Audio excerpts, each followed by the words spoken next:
En la semana que viene se va a cumplir un nuevo aniversario del accidente de Chernobyl, ¿te acordás? Ocurrió un 26 de abril de 1986, hace exactamente 30 años. Vamos a recordar este hecho, esta efeméride lamentable, triste, para que, como se dice habitualmente en otros campos de la vida, pero en este también, de verdad nunca más. Porque un 26 de abril, pero de 1986, se ocurría un, entre comillas, accidente. El reactor nuclear número 4 explotaba y generaba un gran problema. En realidad me voy a corregir, no generaba, genera todavía hoy un gran problema, porque son muchas las implicancias que a 30 años todavía perduran de aquel accidente.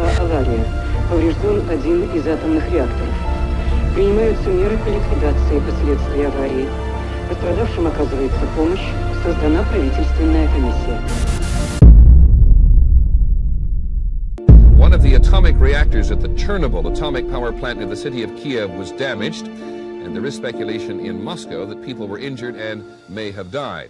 All day there was speculation that a meltdown had occurred in a second reactor at the Chernobyl complex. Tonight, however, that seems unlikely. It may seem difficult to believe, but we know more about this nuclear accident than the people living in the Soviet Union. The Soviet media downplaying the disaster, keeping the people there in the dark. Moscow television claimed the Western media are spreading rumors. We do know that a zone of deadly radiation is being released from the damaged plant, and the accident is far from over. Estamos hablando de lo que pasaba en Chernobyl, el accidente nuclear más grande de la historia, al menos así se lo reconoce y lo reconocen los expertos. Una lluvia nuclear se esparció por toda Europa, inclusive los especialistas en el tema afirman que llegó a parte de Asia, inclusive hasta a Irlanda.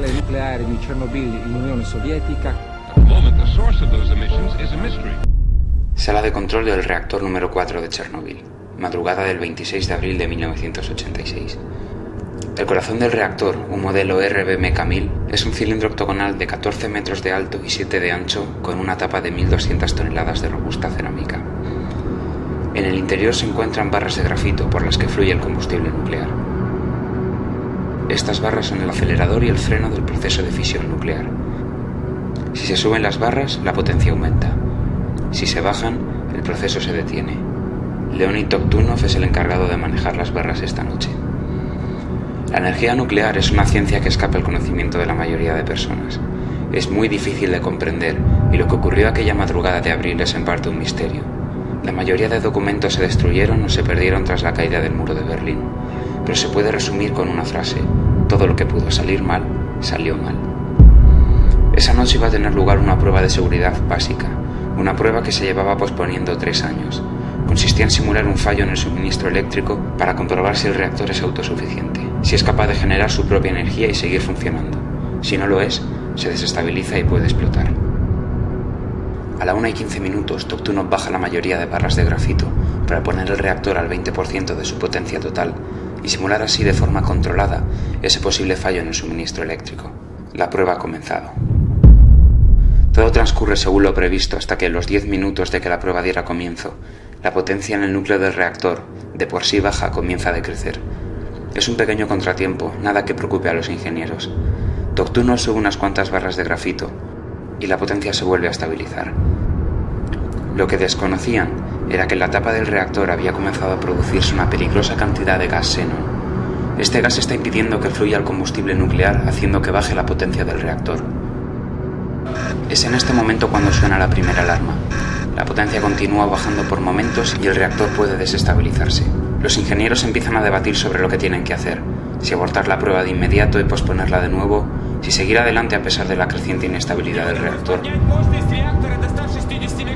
Pedir consejo de algún superior tampoco ayudaba. No sabían a quién pedir una orden directa, si a Kiev, si a Moscú. Tampoco sabían exactamente qué estaba pasando. El ingeniero jefe en funciones, Anatoly Diatlov, acaba de ser ascendido y fracasar la prueba no agradaría a sus jefes, por lo que decide, asumiendo él con todos los riesgos, seguir adelante. A la 1:21, 36 segundos después del comienzo de la prueba, las alarmas en la sala de control empiezan a sonar. Los ingenieros no dan crédito a lo que ven. Se ha disparado críticamente la potencia en el núcleo del reactor y está empezando a alcanzar temperaturas de fusión. Se detiene el proceso de inmediato, pero es inútil. Se ha producido una reacción en cadena. La temperatura y la potencia del reactor han superado el 100% de su capacidad y se multiplica por segundos. En la sala de control están histéricos, no saben qué hacer. Cada segundo están más cerca del desastre y saben que es cuestión de tiempo que el reactor no aguante más. Lo que no sabía era que a la 1:23 minutos y 58 segundos de esa madrugada, la tapa del reactor saltaría por los aires, liberando a 3 kilómetros a la redonda 50 toneladas de combustible nuclear, grafito y escombros, que la fuerte explosión elevaría una nube de partículas radiactivas en pocos minutos a varios kilómetros de altura, una nube que esa noche sería visible desde el propio aeropuerto de Moscú. Entonces, entre todo ese caos, los ingenieros se callan. Empiezan a escuchar unos golpes, unos fuertes golpes que cada vez son más seguidos y se escuchan más alto.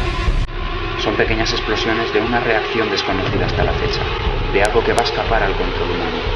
Son los golpes que da un monstruo nuclear a punto de ser liberado.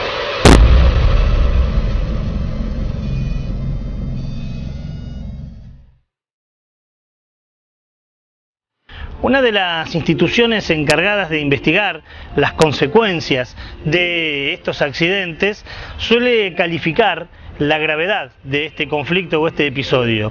Y la gravedad del conflicto se califica de 0 a 7, obviamente siendo 0 la ausencia de accidentes nucleares y 7 el accidente nuclear más grave, más peligroso. Bien, Chernobyl fue calificado con el número 7 y es el único accidente nuclear calificado con semejante nota. ¿Por qué se califica con esa nota? Algunos datos para tener en cuenta. El accidente de Chernobyl liberó 100 veces más reacción que Hiroshima y Nagasaki. Fíjate qué locura, cuando hablamos de catástrofes humanas, de guerras crueles, solemos tomar a Hiroshima y a Nagasaki como el episodio bélico más trágico de nuestra historia.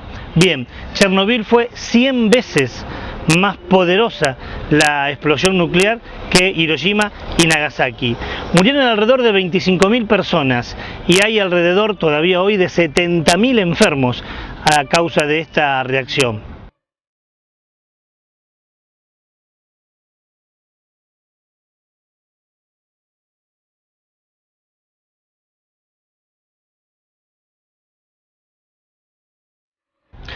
Hoy alrededor de 5 millones de personas viven en las cercanías de una zona geográfica todavía contaminada. Y se habla de 200.000 toneladas de material radioactivo. Sabemos que son muchos números para esta hora de la televisión, pero qué importante tener en cuenta que aquello que ocurrió hace 30 años todavía hoy genera secuelas gravísimas en la población, en los seres humanos que viven, insisto, alrededor de la actual Ucrania. Tan grave es que, y con esto terminamos la efeméride de hoy, los mismos especialistas que alertan sobre esta situación dicen que deberá pasar 100 años más, un siglo, para poder decir, si se trabaja bien, que esa ex zona de Chernobyl, la actual Ucrania, está libre de peligro radioactivo. 2,3.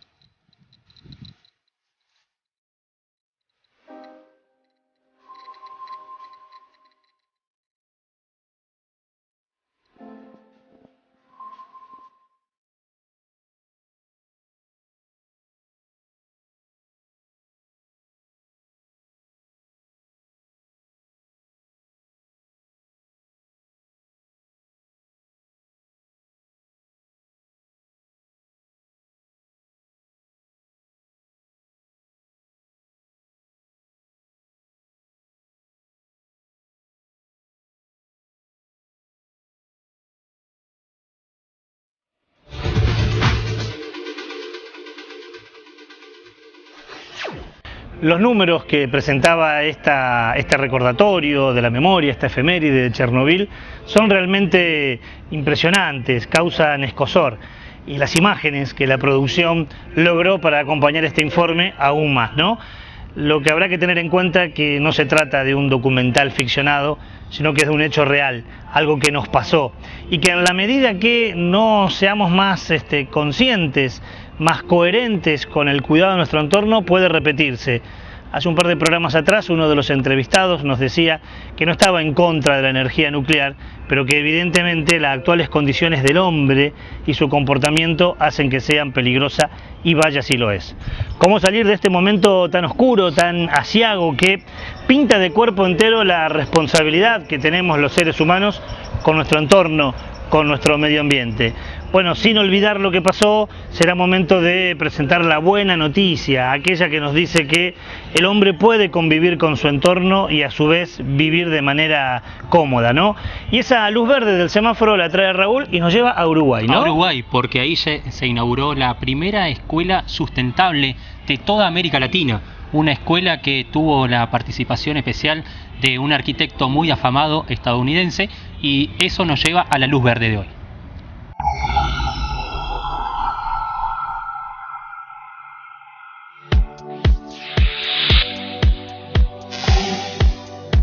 La semana pasada comenzó a funcionar la primera escuela pública sustentable de Uruguay y América Latina. El establecimiento educativo fue construido bajo la técnica de casas Airship, un tipo de vivienda completamente realizada con materiales reutilizados. Fue precisamente el creador de la técnica de las Airship, el reconocido arquitecto estadounidense Michael Reynolds, quien estuvo a cargo del proyecto y viajó a Uruguay para ultimar los detalles finales. A la escuela asisten unos 45 niños, quienes recibirán una formación educativa basada en conceptos como reutilización de desechos, el uso inteligente de los recursos naturales y el respeto hacia el medio ambiente.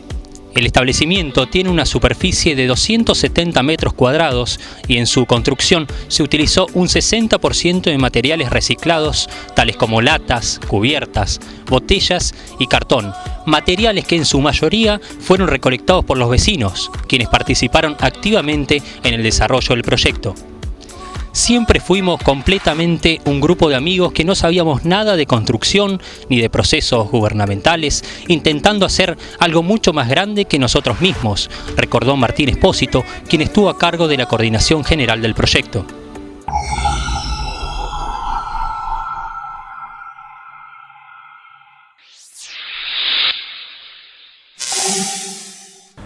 No es la primera vez que encontramos algunas experiencias educativas preocupadas por vincular en la currícula, en la didáctica, también la cuestión ambiental. En este caso, más que un proyecto, es una realidad, y eso es lo bueno. Es una realidad, y lo decían los grupos de personas que estuvieron participando ahí de distintas partes del mundo, porque fueron varios arquitectos, varios maestros mayores de obra que estuvieron ahí participando y ayudando a toda la comunidad uruguaya. Esta escuela es la primera en América Latina y es completamente natural. Por eso decían estos grupos de personas que es una realidad que se concreta finalmente. Interesante la medida de los hermanos charrúas, de los hermanos uruguayos, y es la sonrisa que nos pintó hoy porque es la luz verde del semáforo.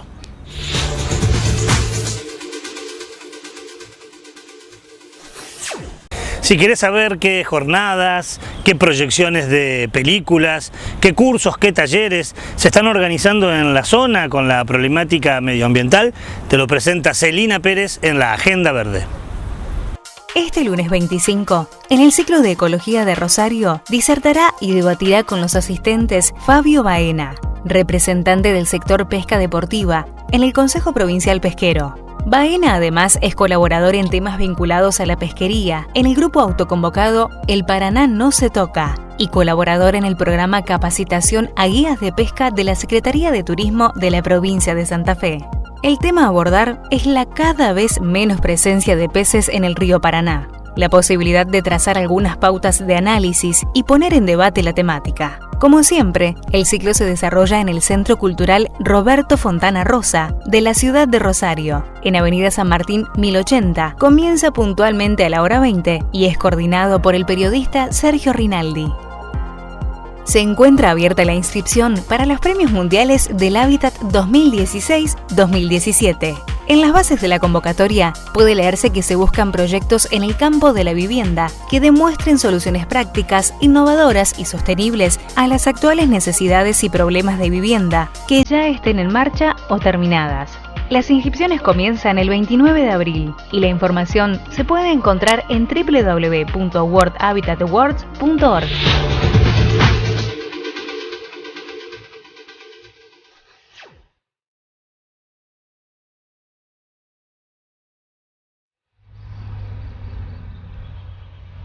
Las conclusiones del programa de Onda Verde siempre se vinculan con el tema central que abordamos.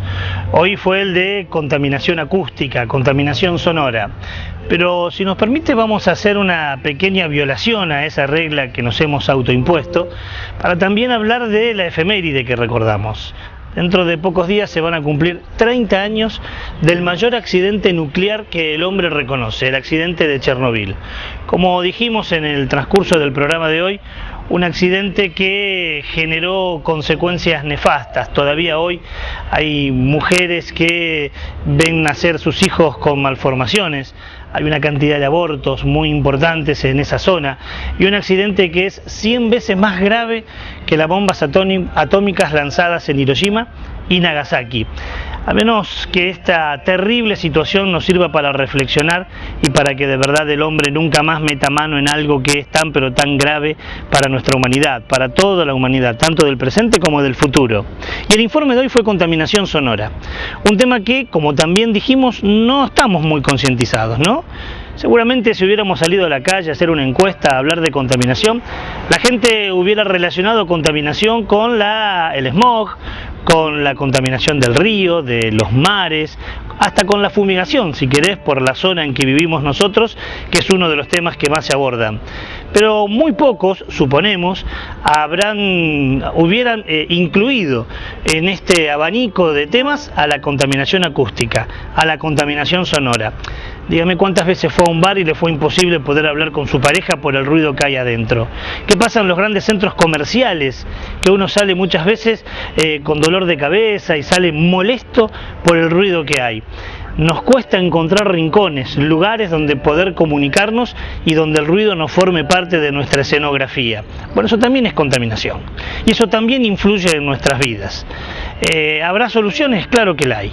Y las soluciones tienen que ver con la responsabilidad de cada uno. Aquellos que tienen que legislar, los legisladores tendrán que hacer normativas, leyes que puedan estipular techos, topes de contaminación acústica. Aquellos que tienen que inspeccionar tendrán que ser muy severos con aquellos que no lo cumplan.